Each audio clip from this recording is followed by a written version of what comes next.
qui s'accroche à ses yeux.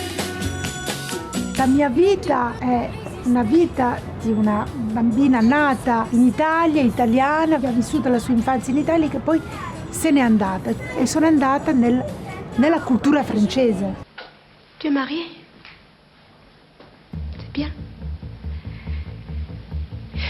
Depuis longtemps? Mon sang, mais quelle histoire d'amour! Quelle histoire d'amour, Valeria Bruni Tedeschi.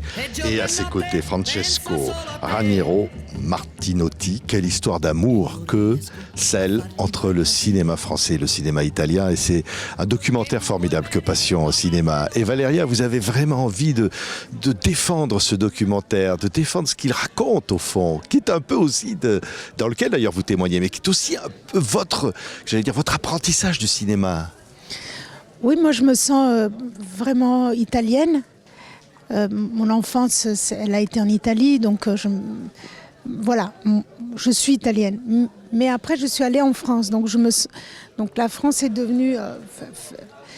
le français, la langue française est devenue partie de moi. Et à un moment, j'ai commencé à travailler en France comme actrice. À un moment, je suis retournée en Italie avec Mimmo Calopresti surtout. Et je me suis réappropriée du langage italien pour mon travail. Donc, toute ma vie, j'ai besoin de travailler dans les deux pays, dans les deux langues.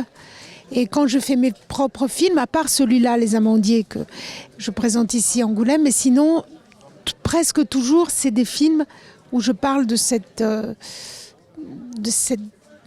chose double que j'ai à l'intérieur de moi. Ouais, et qu'on va retrouver dans toute une histoire, un âge d'or de que vous racontez, hein, véritablement. Bon, Francesco, c'est incroyable ce que nous raconte votre film, de ce que soudain ces deux cultures se sont rencontrées et se sont mélangées. Oui, ce sont vraiment des résonances, je pense, non? Et dans le film, il y a plus de 50 extraits des films italiens et français, des chefs-d'œuvre. Aussi 2 films de Valeria, Château en Italie. Château en Italie, aussi le titre, c'est une résonance. Et après, on a retrouvé dans les archives de INA un morceau d'un film qui était tourné pendant les cours Les Amandiers et qui était un film dirigé par Chéreau qui s'appelle Hôtel de France, qui est avec une Valeria magnifique, oui. Magnifique. Et on voit déjà l'émotion qu'elle donnait aux spectateurs autant qu'actrice, mais quand elle est devenue aussi réalisatrice, cette liaison amoureuse entre le cinéma français et le cinéma italien, il s'est accompli complètement. Oui, regardez, on a comme une sorte de bande-annonce de ce film. Passion cinéma, tout est dit, regardez. La mia relazione con la Francia comincia con i dioscuri del cinema francese per la generazione che mi ha preceduto, ma che è arrivata fino alla mia, cioè Truffaut et Godard. Les premiers films italiens dont je me souvienne, je crois que c'est Le Fanfaron qui arrive en premier, où il y a une espèce d'impression de liberté, de joie de vivre. Et tu te dis l'Italie est un pays complètement génial, quoi. Ma che non funziona il campanello? Sì.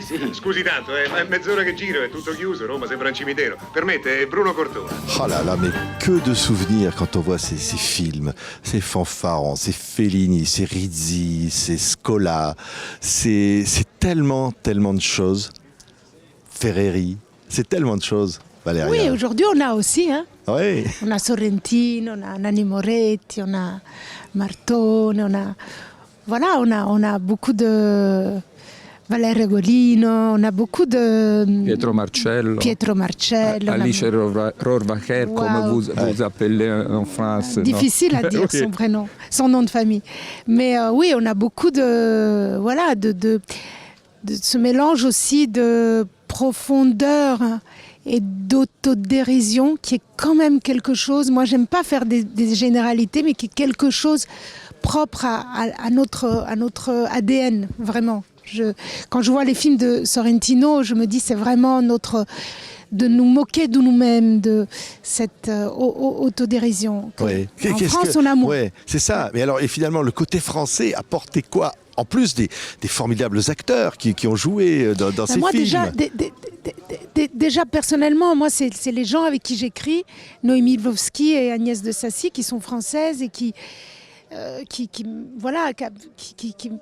mes films sont elles aussi.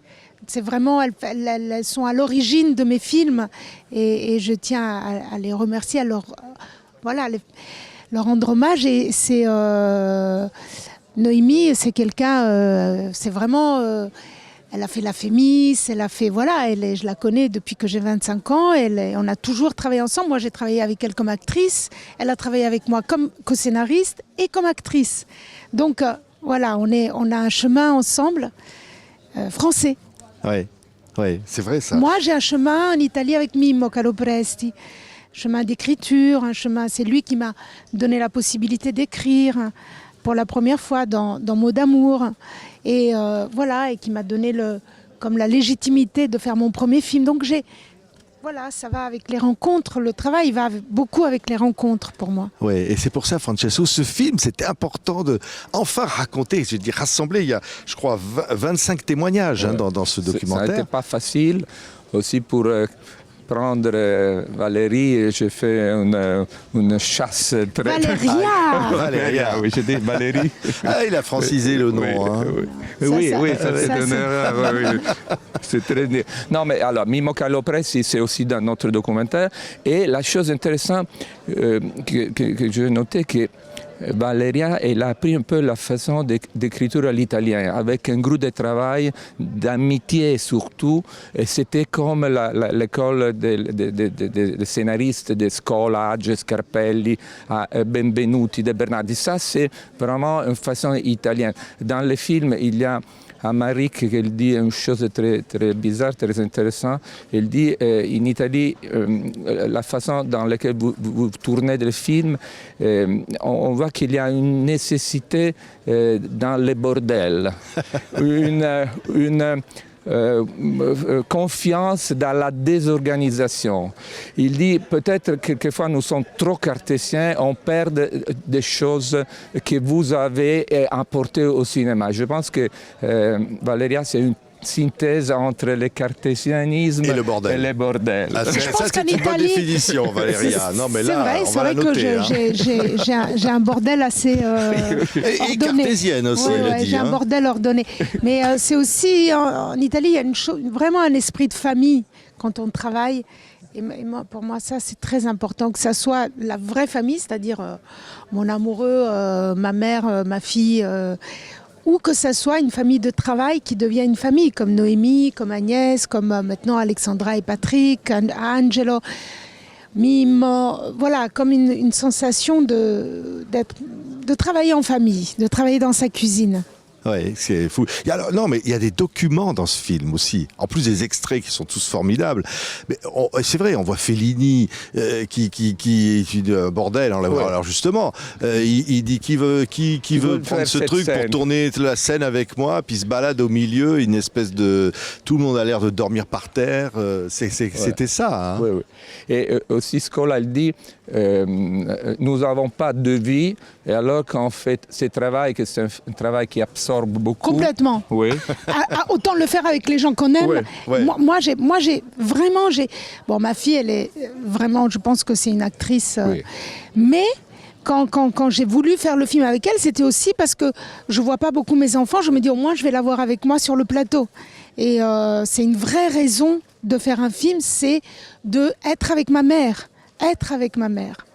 Passer du temps avec ma mère. Ouais. Et une liberté.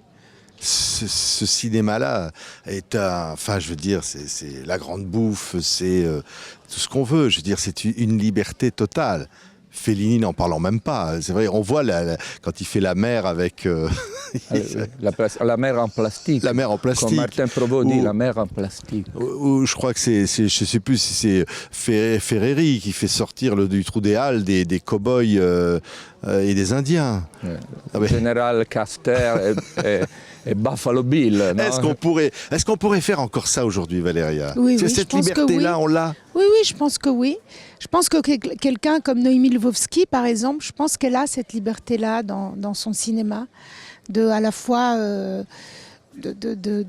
voilà, à la fois une grande écriture et à la fois une chose artisanale et une chose de théâtrale et au bord de l'artifice. L'artifice crée la poésie.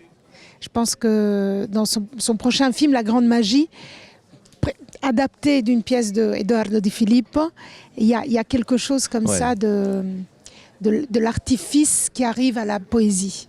Mais je peux ajouter une chose, il faut en tout cas se défendre de l'algorithme, parce que ça, c'est le risque du futur de l'audiovisuel. En France, vous avez un système plus fort qui aide l'indépendance des auteurs. Je ne sais pas ce que c'est l'algorithme. L'algorithme, c'est, tu sais, un système mathématique avec lequel maintenant ils sont jugés, par exemple, par les plateformes, les scénarios. Ah oui, ça c'est la question. Et ça, oui, c'est la question. Alors, vous, en France... Quand on voit le film, il n'y a pas longtemps, j'ai vu les Fraises sauvages.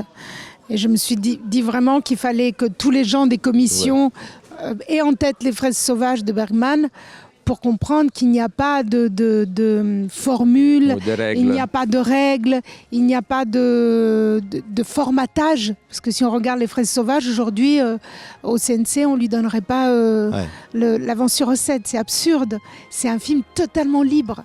Et je pense que c'est très très important ça, effectivement, il faut vraiment... se défendre de l'algorithme. Merci. Passion cinéma. Oui, la dernière chose que Valérie elle avait dit, l'âge d'or, c'est encore maintenant, parce qu'il y a une renaissance. C'est un beau slogan. Il y a une renaissance. L'âge d'or, c'est maintenant. Oui, l'âge d'or, c'est maintenant. Et moi, il y a un truc que j'aime dans ce cinéma, c'est un côté clownesque. Et j'adore ça. Et je crois qu'ils avaient tous ça, Fellini, les autres. Merci. Merci. Merci. Je pense se quitter avec une musique de Rota, par exemple. Tiens, allez, on se l'offre. Merveilleux. Merci. Merci. Merci à vous.